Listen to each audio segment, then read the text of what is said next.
up guys, Spinny Mac Attack here, and I'm really excited for this video. I hope you are too, because I got a new mandolin.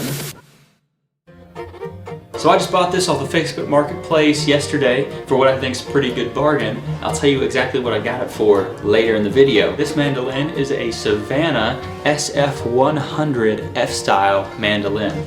Now that might mean a bunch of nonsense to you. So for those who don't know, there's primarily two types of mandolins, which are the F-style and the A-style. The main differences being body shape and price.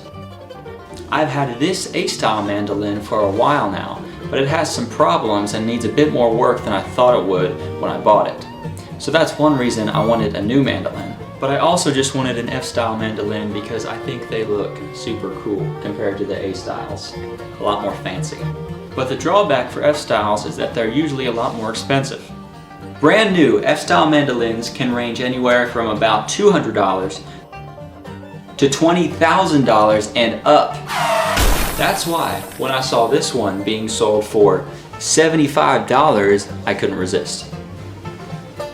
So a little bit about this mandolin in particular. I did some research on it, and it turns out that this Savannah mandolin is one of the cheapest F-style mandolins that's on the market. Usually $200 to $300 brand new, but you can't really get them brand new anymore because I'm pretty sure they don't make them anymore. If I'm wrong, let me know in the comments. It has very mixed reviews. For example, Larry said, "This mandolin is a very big piece of crap and it's not worth the money at all." But Sue said, "Not bad at all, actually pretty darn nice." And I just thought this one was funny. Worth $4.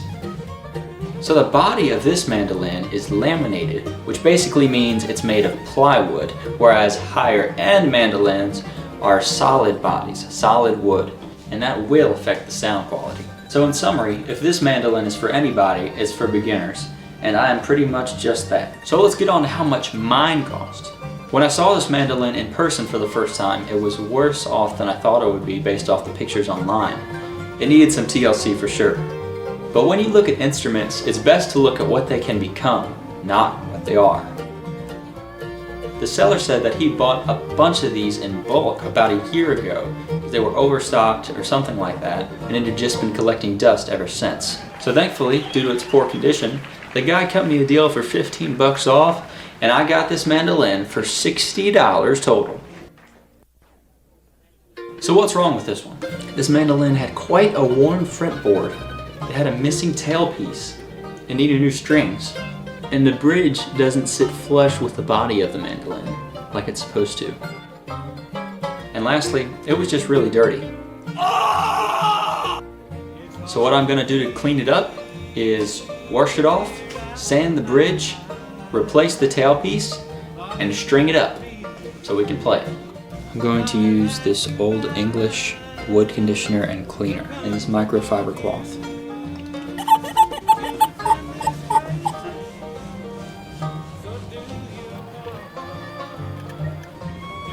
2 hours later. Alright, I've cleaned it all up. There's not a lot of spots on it anymore. The ones that are there, I couldn't seem to really get off. There is still a wrapping on here. I'm going to save that to the end to pull it off because that's just so satisfying, right? Now I'm about to sand the bridge so that it fits the body of the mandolin flush. I'll put a link in the description for the video I watched that showed me how to do this.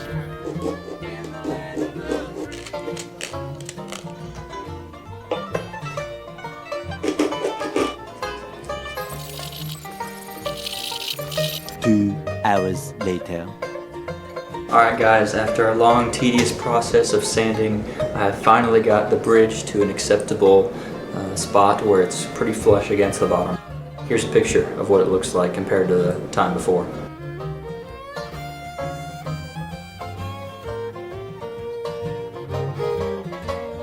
We're finally getting close to being able to play this mandolin. We just finished the longest part, probably, of this process, which was sanding the bridge and getting it pretty flush to the body. Now, I get to replace the tailpiece because it's missing the top part and I had to order a whole new one. But thank goodness for one-day shipping because it came in today when I ordered it yesterday. And then after that, I'll put some strings on this thing and we can play it.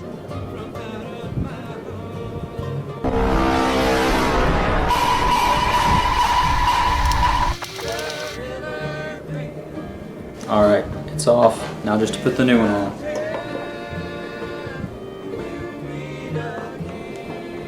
Alright, now the tailpiece is on there. Now we can proceed with putting on the strings.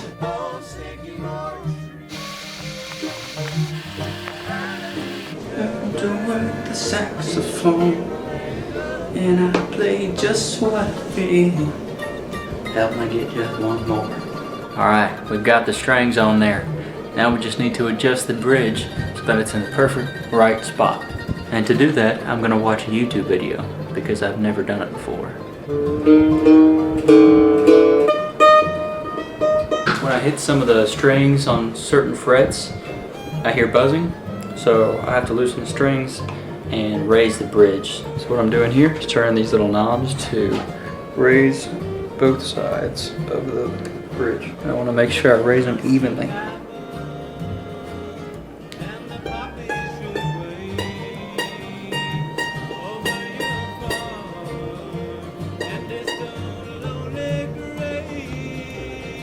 Alright, my camera died, but it's a new day, and you know what that means. It means a new mandolin. I finally finished the work on this yesterday, and the last thing to do, I saved the best for last, is peel off this plastic on the pick guard.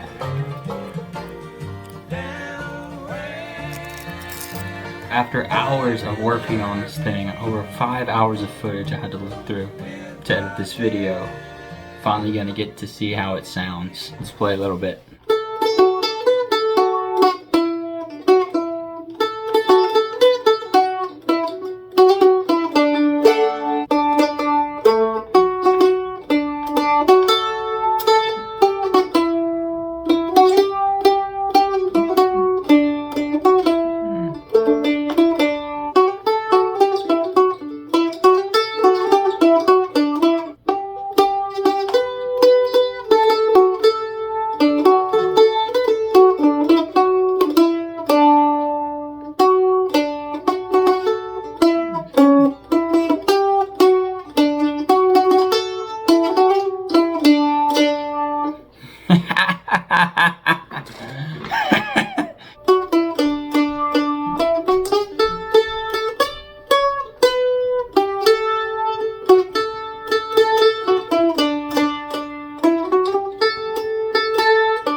Like I said, I don't know how to play very well, but it still sounds very good to me. Well, I'm so happy with how this turned out, and I think it sounds really good to me. Maybe Larry doesn't think so, but I think I'd agree with Sue on this one. Let me know what you think in the comments, and if you made it this far, please leave a like and subscribe. Thanks for watching. Catch you later. Alright, I've got the strings on there. Now I just need to tune the bridge.